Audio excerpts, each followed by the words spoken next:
Okay, in the next three videos, we're going to be looking at immigration policies. So basically, the aim is to look at the impact that immigration policies have on the labour market, aggregate supply, and how it affects the goals.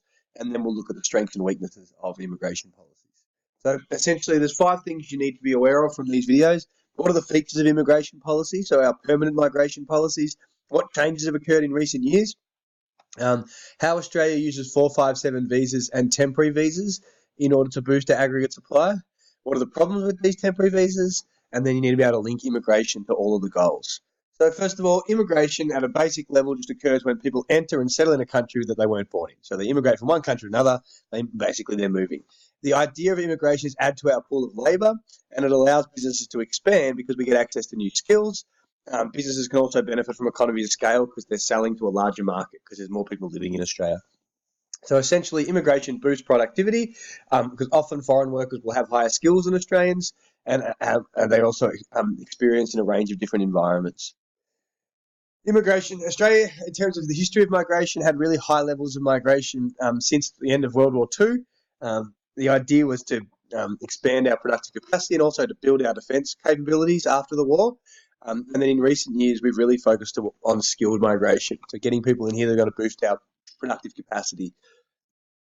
So in terms of Australia at the moment, as we are aware, Australia faces a range of issues that stem from having an ageing population.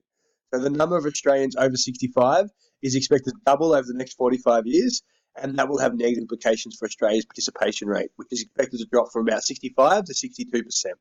So some problems with an ageing population include that there's likely to be increased labour costs because there'll be a lower supply of labour.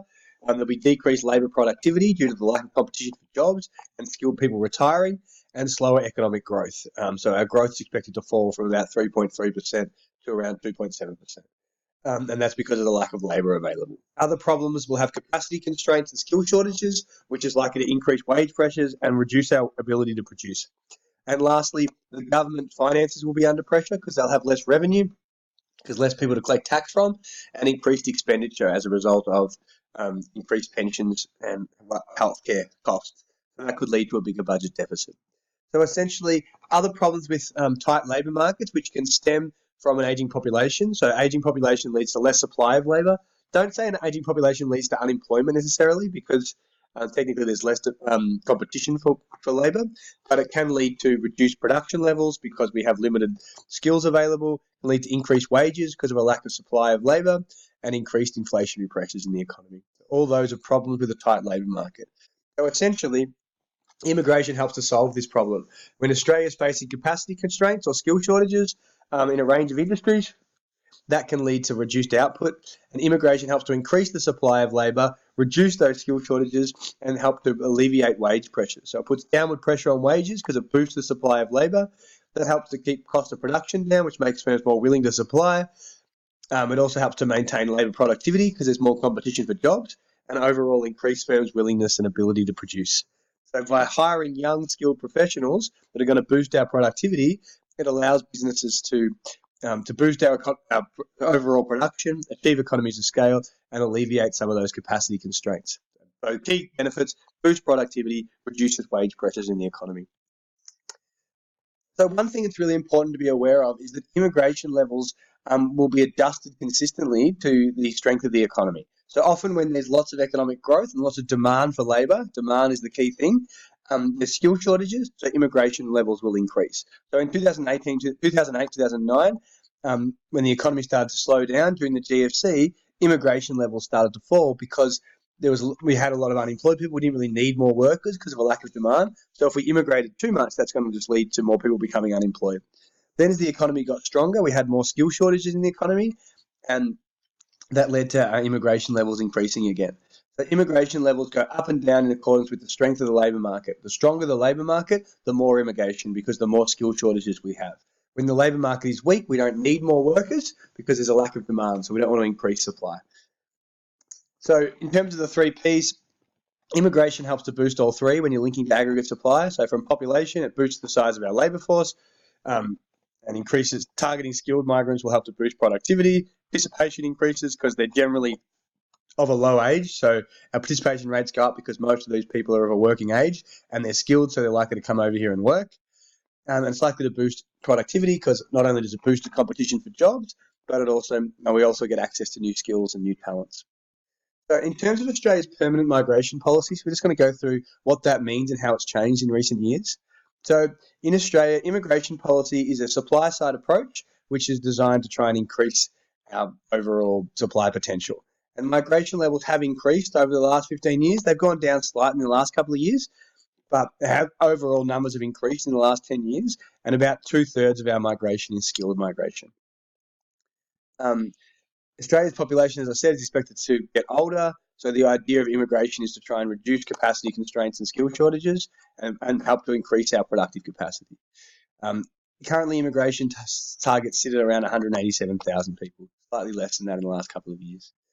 So immigration levels have slowed slightly, and that's because there's been more spare capacity in the labour market. There's been less demand for labour, and therefore less demand for migrants as a result of that. Immigration will generally fall as unemployment increases because the government doesn't want to create too much competition for jobs. So in terms of our current focus at the moment, Australia is targeting particular types of migrants.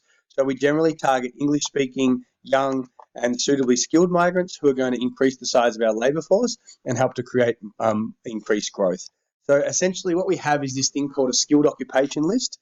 And basically what that is, it's a number of occupations that we're likely to experience skill shortages. So essentially if there's an industry where we don't have enough local workers, the idea is that's when we increase our immigration levels. So there was about 400 occupations on this list. That's down to 190, and that's because there's less industries where we need workers. Because in most industries in Australia, the supply is now exceeding demand. So basically, occupants are selected through a two-phase process. The first step involves identifying occupations that are most susceptible to supply constraints. So basically, first we identify areas where there's skill shortages. And then the second step is looking at whether those skill shortages are likely to exist for a long period of time. So looking into the future to see, all right, yes, we have skill shortages now. Are they likely to exist for a long period of time? So if we identify that there are skill shortages in an area and they're likely to persist, that's when they're likely to hire to get people to work in those industries. So we'll look at people based on their age, their English language ability, their skills. And in the past 3 years, actually, ignore that. That's a little bit old, that information.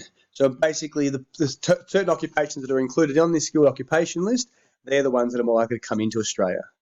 So essentially, there's three streams of migration in Australia. There's the skilled stream migrants, which we'll talk about more in a second. That's about 2/3 of our total migration, so about 120 to 130,000 a year. There's family migration, so people that are coming over here with perhaps their partner's skilled or they're the children of someone who's skilled.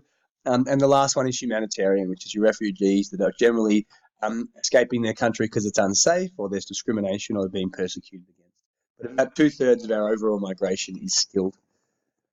And in terms of the skilled migrants, they also go into 4 different categories. So you don't need to know these all that well, but basically there's general skilled migrants, and they don't have employer sponsorship. So basically they come over here based on their skills and qualifications, and they're picked by the government. And basically everyone gets a certain amount of points based on their English competence, their experience, and you're more likely to get over here if you sort of have a lot more points. So it's sort of a point system. There's employer nominated, so employers look for certain people and they nominate for certain people, and that's about 60%. Then there's people with particular business skills that are likely to increase their entrepreneurial skills, and there's about 6%. And then there's distinguished talent, so that's when you've got people that are like it might be sports people or musicians and things like that that have particular talents. So the skilled migration program generally targets migrants with skills that are going to contribute to our economy. They're required to pass a points test to see how they'll benefit the economy. The more points they get, the more likely they are to come to Australia. About 2/3 of migrants in Australia are skilled. Okay, so to sum up, immigration 20 years ago was mainly family orientated. It was less skills based. The main concern was about skill shortages. So we were less concerned about skill shortages and more concerned about being a humanitarian focus, but also bolstering our defence. Whereas now, about 68% is skilled. We're looking for young, English-speaking, suitably trained migrants who can provide benefits for our labour force. They're generally part of a skilled occupation list, which now has less occupations because there's less areas that have skill shortages, so because we've got a looser labour market. And then the suitability of these occupants is on a two-step process. We identify areas where we have skill shortages, firstly, and then secondly, involves looking at whether the skill shortages are likely to persist in the long term. candidates all get a certain amount of points based on their age, English language ability, etc. And basically the ones with the most points that are on this list are most likely to come to Australia and be awarded some citizenship. Thank you.